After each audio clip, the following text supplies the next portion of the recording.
Ladies and gentlemen, Burt Reynolds was that busy in the late 60s into the 70s, you really couldn't keep up with the different movies he was in. Some were comedy, some were action, some were thriller, some were investigative, some were like out-and-out farces. But this movie, the title doesn't really tell you much. You wouldn't know it's a Western just by the title. It's called The Man Who Loved Cat Dancing. Sounds like a person that was obsessed with felines jumping around, but it's not. This American Western film adaptation of Marilyn Durham's novel of the same name was directed by Richard C. Sarafian, written by Eleanor Perry and William W. Norton, and starring Burt Reynolds and a very underrated thespian Sarah Miles. Now, in the movie, Jay Grobart, played by Reynolds, is an outlaw who was married to a Native American woman called Cat Dancing. After Cat is raped and murdered, a distraught Grobart kills a man responsible for the crime before being arrested himself. After his release, he soon pulls a train robbery with help of his friend Dawes, Charlie, and Billy, is now on the run from the law. Now, while on the run, Grobart and his partners in crime come across Catherine, a woman escaping her abusive husband, Crocker. Catherine is abducted by Dawes and Billy, but Grobart protects her from them. Lapchance, a veteran railroad detective with a posse, is on their trail for the train robbery. Accompanying the posse is Catherine's husband, William Crocker, an arrogant millionaire who is obsessed with retrieving his wife, even though he knows that she does not love him. As Grobart and Catherine get to know each other, they find themselves falling in love, and despite his criminal past, she admires him for avenging the death of the woman he loved. Now, Dawes beats Billy, causing internal injuries that should soon kill him. Grobart leaves the others at an old cabin for a day. After a few marauding Indians attack the cabin, killing Billy and Charlie, Dawes runs off with some of the money. Grobart returns and kills the marauders in an intense battle. He and Catherine continue their journey. Catherine admits her feelings for Grobart and they make love. Dawes finds him, rapes Catherine, and plans to kill Grobart for the remaining money, but is killed by Grobart. Now, Grobart and Catherine travel to Shoshan village where Grobart lived with Cat Dancing and their children. Their very young daughter and her young son, Dreamspeaker, who now live with Cat Dancing's brother, Iron Knife. He discovers that his children have bonded with the Shoshani and wish to remain in the village. It is also revealed that Grobart had pushed his son aside and strangled Cat Dancing, thinking she had chosen to sleep with the man who had, in fact, raped her. Grobart leaves Catherine the railroad money at the village and departs, not wanting to place her in further danger. Now the posse arrives at the village and retrieves the money. Crocker insists on pursuing Grobart in order to kill him. The posse spends the night at the village. That evening, Catherine and Dreamspeaker leave to find Grobart, with Dreamspeaker guiding her to Cave of the Hills, where Grobart is camped out. Grobart bids his son farewell and reunites with Catherine. The following morning, as they prepare to leave, Crocker arrives and shoots Grobart from the tree line. Grobart is wounded and Catherine rushes to his aid. Catherine grabs Grobart's pistol from his holster and shoots Crocker dead as he charges them.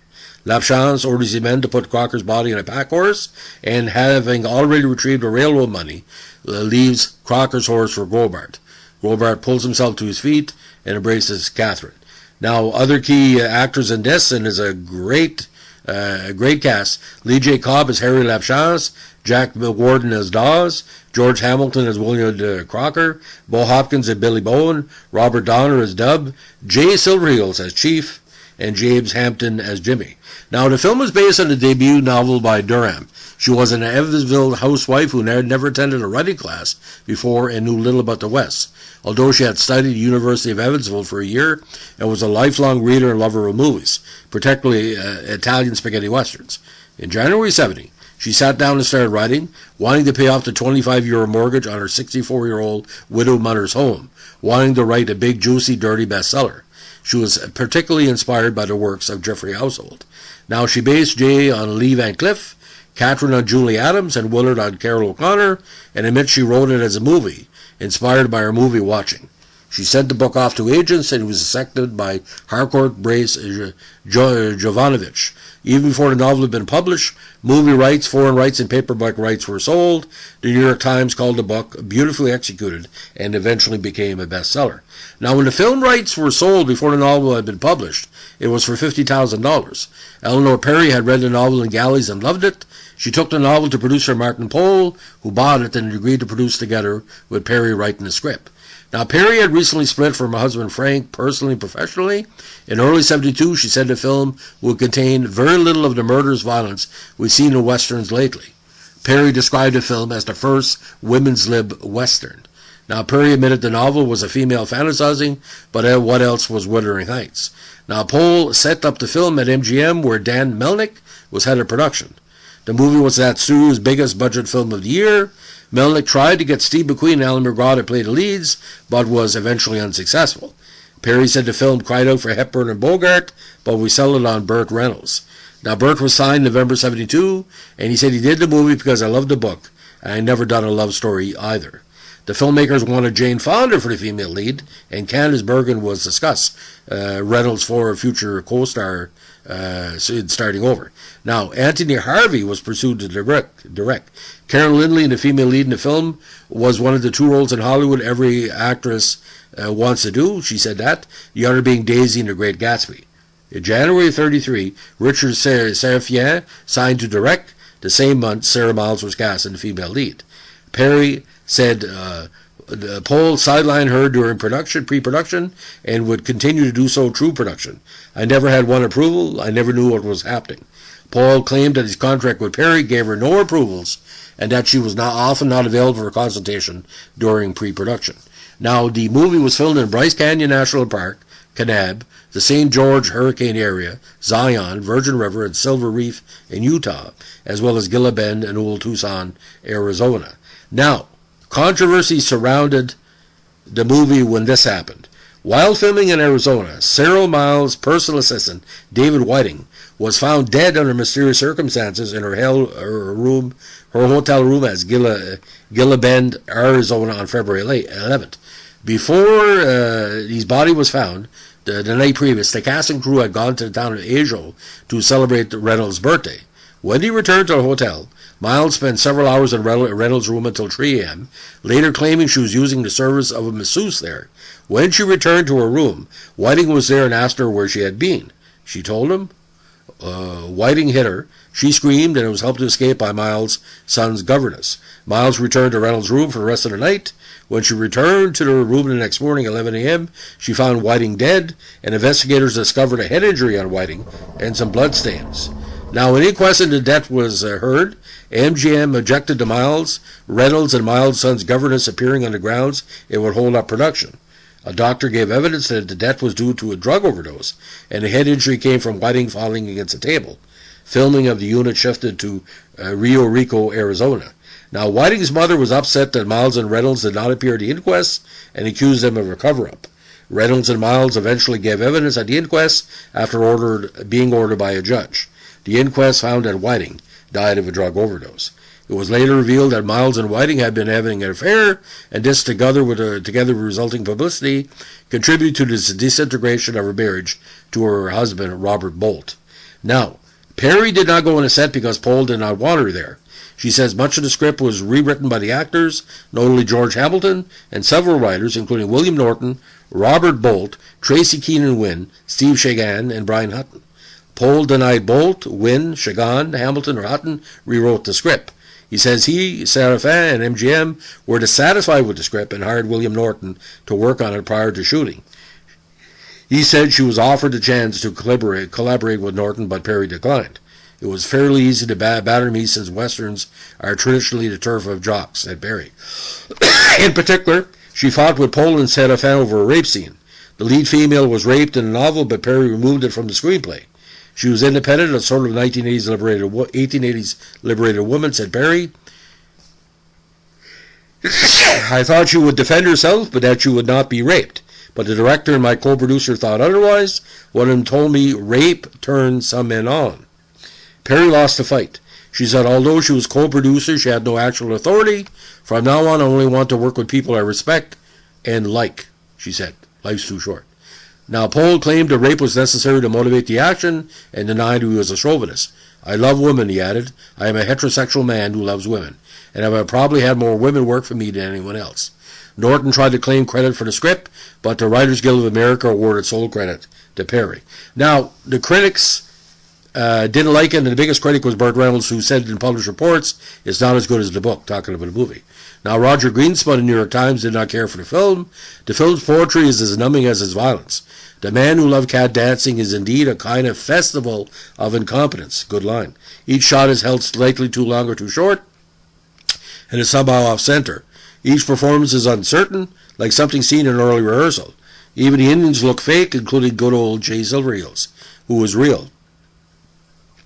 The screenplay, based on Marilyn Durham's novel, is by Eleanor Perry, who did David and Lisa and Diary of a High-Bad Housewife, who could do much, much better. In contrast, Charles Champlain of the LA Times liked the movie.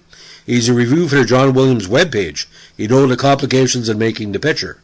He concluded his review, in spite of difficulties faced by the actors and filmmakers, The Man Who Loved Cat Dancing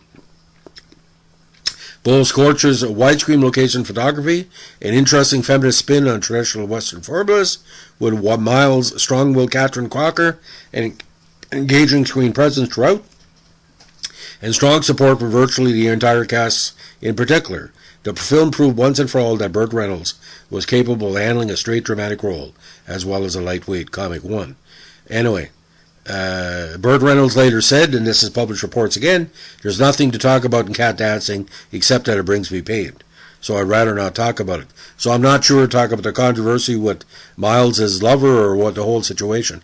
But this movie rarely shows up on TCM or any Aboriginal channel. I have never seen it on any CBC, any CTV, any late night movie, so I really don't know it's a rights thing or whatever. But I've never seen the movie, but I do this as a public service, because I can tell you as a long-time TV and movie columnist, you're only good as your title. Like The Man Who Loved Cat Dancing would have been a better title would have been Man Under Trail, or Man Seeks Peace, or The Peacemaker, or whatever, something like that.